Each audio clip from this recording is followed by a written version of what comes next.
again. This episode we're going to be chatting about sustainability in micro-cities within urban environments. At Blatchford, they're using a district energy plant.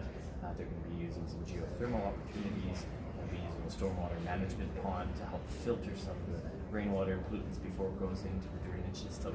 And certainly some of the housing and commercial is going to be taking advantage of higher efficiency windows, solar, and different opportunities for them to use the critical mass in the area to help leverage some of the return on investment of some of these emerging technologies. Hi, FutureCite back again with Tom Lumsden of the Blatchford Microcity Development. So, Tom, we talked about community, we talked about amenities, and we talked about history of Blatchford. Tell us about the technological features of why it would be exciting to live here, about the energy systems that truly make Blatchford a sustainable microcity. So the vision for Blatchford is carbon neutral, net zero. So one of the big aspects we've done is created a utility. It's a district energy sharing system, and the source of the energy for that is geo-exchange, which is like a geothermal system. So the storm pond, which is out that window, but this is a rendering of it, has 570 boreholes, 150 meters deep, that are going to harvest the energy from the ground, take it to an energy center, which is being built right now, upgrade that energy, the heat from the ground, and transport it through the streets to every house. So every house will have a connection to this water pipe, which has warm water in it, and each house will use that water with the heat pump to heat and cool their house, and the hot water in the house will also come from the same source.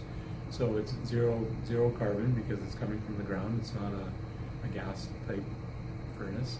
And actually there's a bylaw that was passed by council that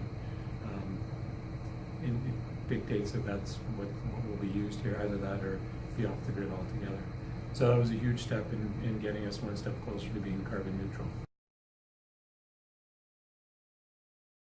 Dr. Stryker, can you tell us a little bit more about the district energy system at Blatchford? Yes, one of the exciting things about Blatchford is that we have this shared energy system. And the advantage of that is, for example, that you can use a system like a geo-exchange where you extract heat from the earth and share it among all the buildings. But also, if you have commercial buildings, they often are driven by heating load, which means they need to cool even when it's relatively cool outside. So that means this extra heat can be extracted from those buildings and added to the residential buildings for hot water or for space heating. So it is a synergistic effect, and that's something that cannot really be achieved in single efficient buildings. It has to be achieved in a unified system that applies to the whole community. And that's what we have in Blatchford. We have this shared energy system that will affect all 30,000 residents ultimately. Thank you.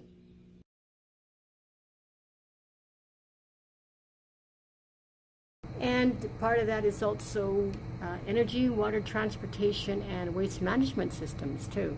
Yeah, we're still working on those. It's we have some ideas, but we have to flesh those out to get to the end of it. But for step one, it's this district energy sharing system that is really a huge boost in that direction.